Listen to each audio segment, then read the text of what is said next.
इस वीडियो में मैं आपसे ग्रीन हाउस इफेक्ट के बारे में बात करूंगी और साथ ही इन ग्रीन हाउस गैसेस के बारे में भी जो इस इफेक्ट का बायस बनती हैं।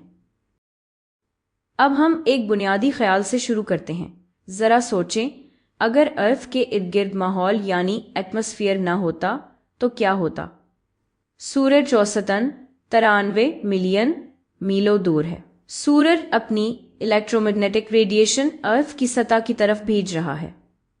हम मसल में सूरज की कुल इलेक्ट्रोमैग्नेटिक रेडिएशन का बहुत ही छोटा हिस्सा हासिल कर रहे हैं और फिर वो अर्थ की सतह को गर्म कर देता है।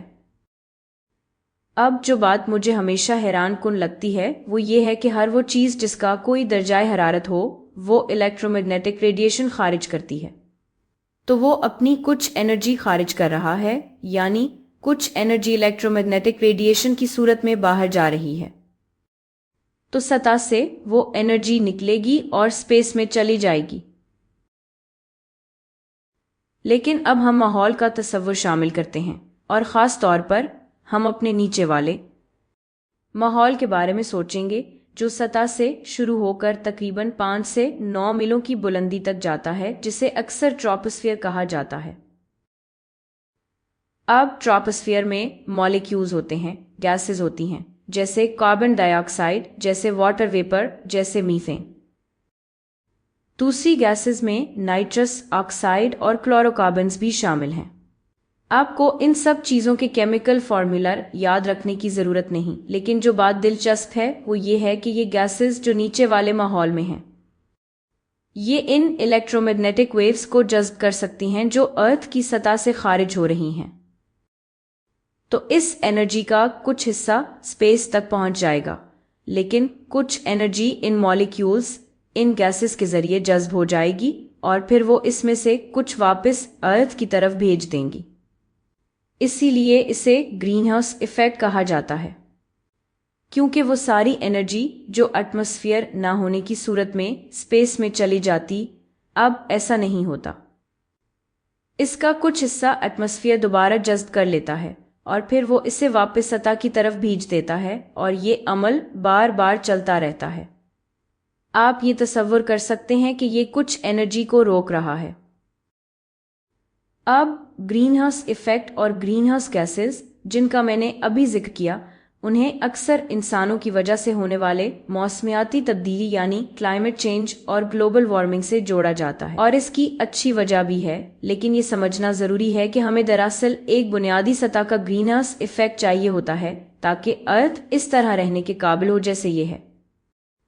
अगर ग्रीन हाउस गैसेस ना हो तो अर्थ की सतह तकरीबन -18 डिग्री सेल्सियस होगी, जो कि 0 डिग्री फ़ारेनहाइट के बराबर है। और मेरा ख्याल है कि आप में से ज़्यादातर लोग समझ जाएंगे कि ये कितना कितना कितना ठंडा है असल औसत दर्जा हरारत के मुकाबले में, जो कि 15 डिग्री सेल्सियस या 59 डिग्री फ़ारेनहाइट है। और जाहिर है ये औसत दर्जा हरारत है, लेकिन 59 एक खुशगवार ताज़ा दिन होता है, न कि 0 डिग्री फ़ारेनहाइट जैसा सख्त सर्द दिन। और जाहिर है ये औसत यानी एवरेज है, ये साल के वक्त और आप कहाँ हैं इस पर कम ज़्यादा हो सकता है। लेकिन इससे ये बात वाज़ेह हो जाती है कि हमें वाकई इन ग्रीन हाउस गैसेस की ज़रूरत है ताकि अर्थ को मुनासिब हद तक गर्म रखा जा सके। अब मसला ये है कि अगर इन ग्रीन हाउस गैसेस की तादाद तवाज़ुन से बाहर हो जाए, यानी गैर मामूली तौर पर ज़्यादा हो जाए, और ऐसा लगता है कि वाकई ऐसा हो रहा है। ये जो यहाँ नज़र आ रहा है ये एक चार्ट है, और हम ये कैसे जान पाते हैं? इसका तरीका ये है कि हम बर्फ़ और पत्थर के नमूने लेते हैं और अर्ज़ियाती रिकॉर्ड के ज़रिए अपने माजी में देखते हैं कि कार्बन डाइऑक्साइड कितनी रही है तो गुज़िश्ता 8 लाख सालों में, और 8 लाख साल बहुत लंबा अरसा है।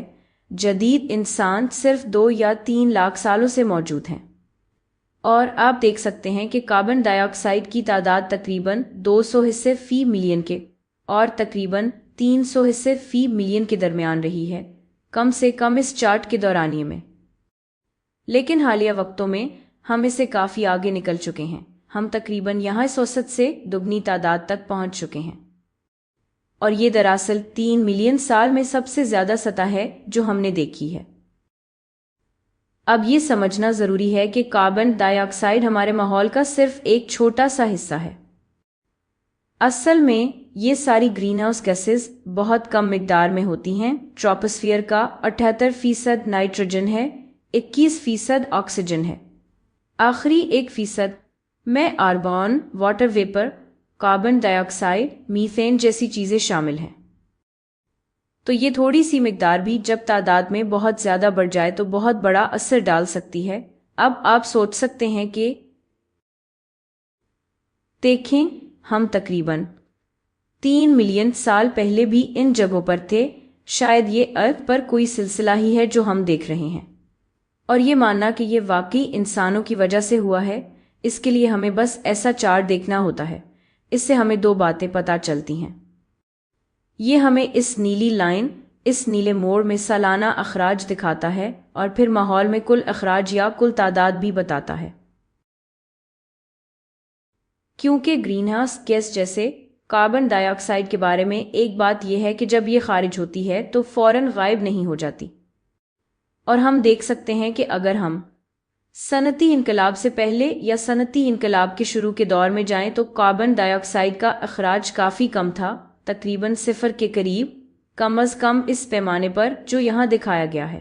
شاید کچھ بنیادی کاربن ڈائی آکسائڈ کا اخراج تھا، لوگ آگ جلاتے تھے، چولہے وغیرہ استعمال کرتے تھے، لیکن جیسے ہی صنعتی انقلاب آیا اور ہم نے فاسل فیولز کو فیکٹریوں اور دوسری چیزوں کے لیے زیادہ استعمال کرنا شروع کیا، ہمارا اخراج بہت زیادہ بڑھ گیا، اور یہ اسی وقت ہوا جب کل تعداد اس 8 لاکھ سال کی اوسط سے کافی اوپر چلی گئی۔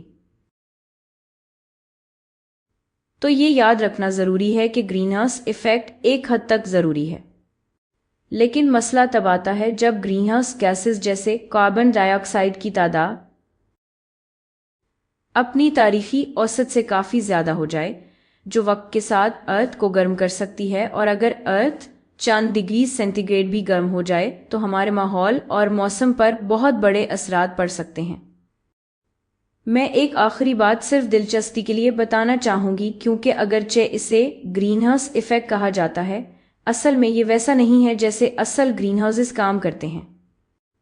گرین ہاؤس ایفیکٹ، جیسا کہ ہم نے ابھی بیان کیا، اصل میں اس خیال پر مبنی ہے کہ چیزیں انفراریڈ ریڈیشن حاصل کر رہی ہیں، الیکٹرومیگنیٹک ریڈیشن دوبارہ جذب ہو رہی ہے، جو پھر دوبارہ زمین کی طرف واپس خارج ہو جاتی ہے، اور اس کے برعکس بھی۔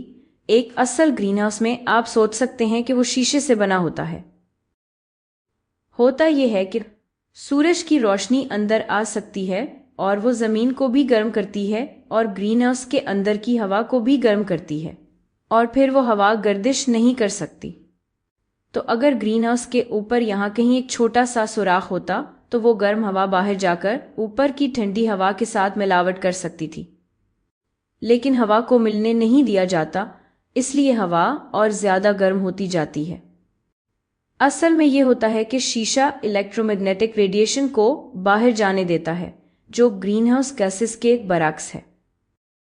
تو یہ اصل میں ایک مختلف طبعی عمل ہے، لیکن آپ دیکھ سکتے ہیں کہ لوگ یہ مثال کیوں دیتے ہیں۔